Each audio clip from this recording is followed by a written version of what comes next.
tapi masih ngerasa jalan di tempat? Tenang, di video kali ini kita bakal ngasih tips gimana sih jadi pengusaha yang keren. Gak cuma jago tentang bisnis, tapi juga ahli dalam penjualan dan juga mengatur laporan keuangan. Jadi simak videonya baik-baik ya. Hai guys, perkenalkan nama saya Luna Romelan dengan NIM 2402020005 dan teman saya Apriandi Miagami dengan NIM 2402020014 dan saya Aulia Rahmanun Fajriya dengan NIM 2402020009. dan kami dari Primakara University. Nah, mulai bisnis itu ibarat nembak gebetan loh teman-teman. Jadi bikin deg-degan, tapi ya kalau nggak dicoba nggak bakal jadian. So, ini dia beberapa tips untuk mulai usaha sendiri.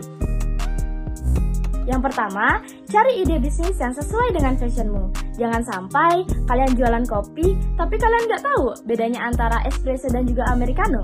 Jangan sampai kayak gitu ya teman-teman. Nah, mulai bisnis itu harus dimulai dari apa yang kalian minati dan apa yang kalian pahami, supaya bisnis itu bisa berjalan lebih lama. Nah, bisnis itu ibaratnya jodoh, jadi lebih baik cocokkan daripada kalian ngikutin tren. Tapi ujung-ujungnya nggak bertahan lama. Yang kedua, riset pasar itu wajib hukumnya. Nah, sebelum kalian jualan, inti target pasarnya dulu yuk. Jangan sampai kamu jualan jaket di daerah pantai. Nah, riset pasar itu sama juga kayak stalking gebetan loh. Bedanya ini tuh legal dan juga gak malu kalau ketahuan. Yang terakhir, jangan pernah takut salah ya, karena salah itu merupakan bagian dari proses. Semisal kalian salah strategi, maka kalian bisa mengubahnya. Dan semisal kalian gagal, ya kalian bisa coba lagi. So, gagal itu merupakan hal yang wajar dalam bisnis. Tapi yang gak wajar itu ya semisal gagal move on dari mantan. Halo, marketing itu bukan cuma soal jualan loh, tapi soal bikin calon pelanggan merasa, duh, produk ini gue banget loh. Biar strategi kamu gak zonk, coba langkah ini. 1. Kenali audiens kamu. Jangan asal jualan. Kalau kamu mau skincare ya pastikan audiensmu paham pentingnya merawat kulit, bukan cuma dari produk yang murah. Jualan itu kayak ngomong sama teman. Harus paham siapa lawan bicaranya, jangan soal ngomong. Kedua, pakai media sosial secara kreatif. Seperti itu panggung kamu. Kalau produk kamu enggak ada di sana, siapa tahu kamu enggak jualan. Yang pertama itu Instagram, tampilkan foto produk itu secara estetik. Yang kedua TikTok, bikin video lucu dan tutorial untuk produkmu. Yang ketiga adalah WhatsApp. Jangan lupa follow up calon pelanggan, tapi jangan spam ya, entar di blok. Media sosial itu kayak megafon zaman modern. Suaramu kecil tapi bisa kedengaran sejagat raya. 3. Gunakan bahasa yang relatable. Jangan sok formal, bicara dengan cara bikin audiens merasa kamu ngerti aja mereka. Terus pemasaran yang gitu juga bukan soal beli dong, tapi pelanggan bilang kapan ready lagi kak nih. Keempat, promo itu magnet pelanggan. Semua orang suka diskon, tapi bikin kreatif dong. Misalnya beli 2 gratis mantan. Atau bercanda kayak, tapi kamu paham dengan maksudnya kan?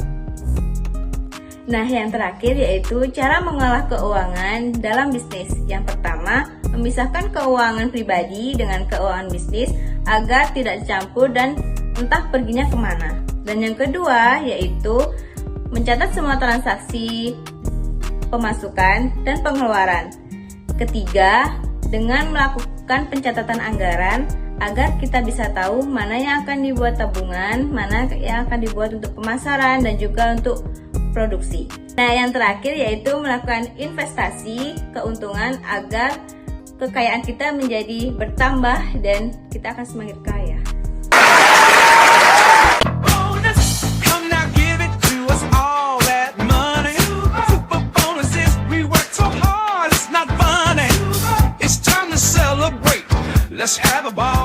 Oke guys, hari ini kita udah bersama dengan narasumber kita. Di sebelah saya, Ibu boleh perkenalan terlebih dahulu?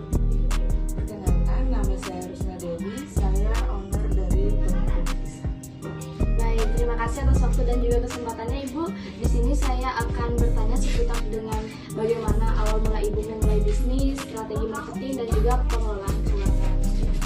Nah, kira-kira apa saja sih hal-hal yang Ibu perhatikan pada saat memulai bisnis untuk bisa menarik pelanggan agar bisa tetap stay dengan dagangannya Ibu?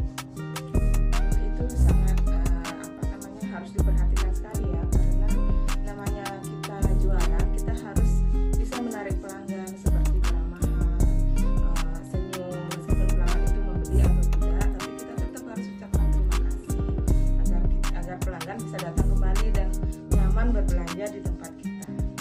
Terus awalnya yang jualan sendiri, sekarang saya sudah memperkerjakan satu orang untuk menjaga lapak kami, karena kalau situasi seperti hari raya itu lumayan Untuk pertanyaan selanjutnya, kira-kira Ibu pernah nggak sih ngerasa ragu atau ngerasa takut untuk memulai suatu bisnis di awal?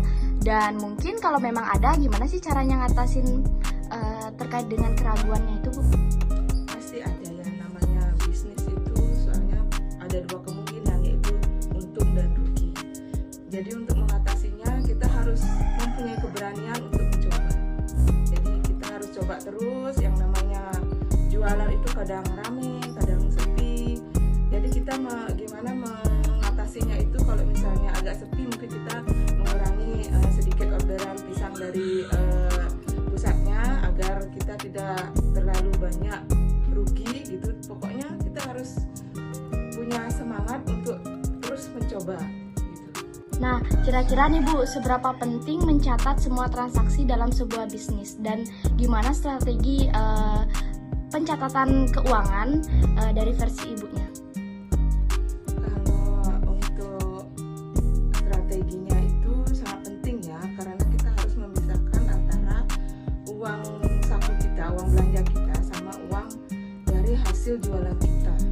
Jadi setiap ada barang masuk, kita harus mencatatnya, berapa barang yang masuk, terus uangnya berapa, itu harus dipisah supaya kita tahu berapa penjualannya. Karena kalau kita lihat dari penjualan dan nota pembeliannya itu, kita biar tahu berapa untungnya begitu. Jadi kita harus benar-benar teliti untuk memisah antara uang belanja dan uang jualan. Seperti itu. Nah, kira-kira nih Bu, gimana sih caranya Ibu mempromosikan barang dagangannya Ibu melalui media sosial? Cara mempromosikannya kadang-kadang lewat Facebook ya. Di sana sudah ada kayak marketplace gitu. Kalau barang datang, barang baru masuk, itu kita promosikan di sana. Dan selebihnya melalui WA. Kan ada beberapa langganan yang kita minta nomornya. Jadi kita bisa WA kalau ada barang datang.